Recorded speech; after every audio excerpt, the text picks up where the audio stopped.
My goal in this video is to explain the why and the purpose behind being a student-centered cohort. Where did this name come from, and why is it a focus in Bloomington?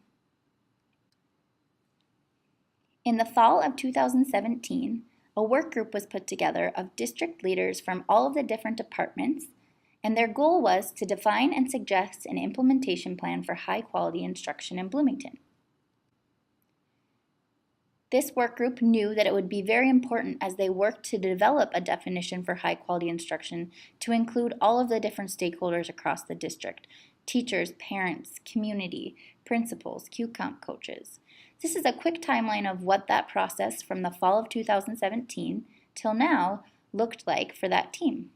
We're going to dig a little deeper into each component so that you have some background and some idea of why we are where we are today. So the first step for the work group was to explore personalized learning with stakeholders. So how we did this was we met with different groups and we allowed them to read through articles. So one might have been, what does personalized learning look like in Edina Public Schools? What does it look like in Chanhassen? And what does it look like at a national level? So different groups read different articles and asked themselves some questions after reading. All of that information was pooled together, and some summaries came out of that. What resonates with you? People were finding themes such as student voice and choice, student engagement, an equity solution, connection to Montessori. People also had some challenges. Is this developmentally appropriate? Is it going to work for all of our students? What about teacher capacity? There were also some questions. How does technology play a role in this? And how would we engage our families and community? All of this information was put together as we planned for the next step, which was to work with stakeholders to create some ideas. So the next round of stakeholder meetings was all about the prompt: in a fully implemented personalized system, describe what that looks like from a student perspective. If you picture a room with lots of Post-its, this principal group put up all of these different Post-its about student choice and engagement and flexible pacing, and then their goal was to group those Post-its and come up with some titles. So across the top in the bold, you can see in a fully developed personalized system what the elementary principals thought might be some major themes or some major things they would see. After this step, we took all of that information from round 2 and brought it to round 3, which is to summarize some ideas with stakeholders. Now that we have all of these different ideas and all of these main bolded titles, let's start thinking about which of these titles are important to Bloomington. So in the third round of feedback, we said, what are the most important categories to focus on to grow in personalized learning?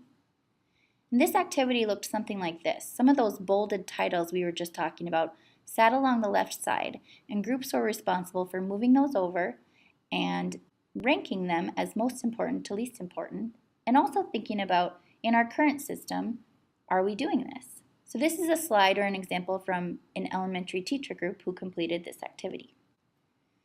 So after those 3 rounds of feedback in December, we brought all of that information together and came up with a finalized definition of high quality instruction in Bloomington. And that came out to 5 core elements, which are listed here.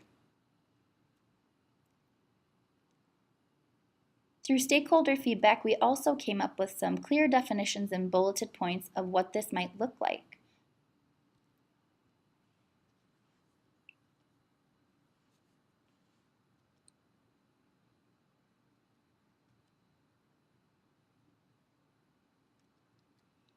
Now that we had a clear definition, our job as district leadership teams was to think about how might our professional development be centered around these 5 elements as we move into the 2018-19 school year. My team thought about this question too. What might we shift or change to make sure we are aligning our resources and our professional development to the 5 elements of high quality instruction?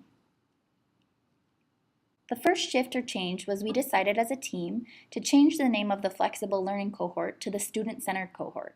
We wanted to give our teachers a chance to really dig into one of the 5 elements closely and deeply and think about what that might look like collaboratively with other cross-site teachers in their classrooms or in their grade level. Our second goal was to think about how we support teachers day to day in their classrooms. To meet this goal, each building has a media director or a technology integrationist that will work to support and co-teach and provide strategies for teachers around the theme of student-centered. We also have hired 2 district-wide TOSAs that will move around to different elementaries that need or want support. This year, as a member of the student-centered cohort in Bloomington, we are going to really focus in on number 1 and 2 when we think about the 5 elements.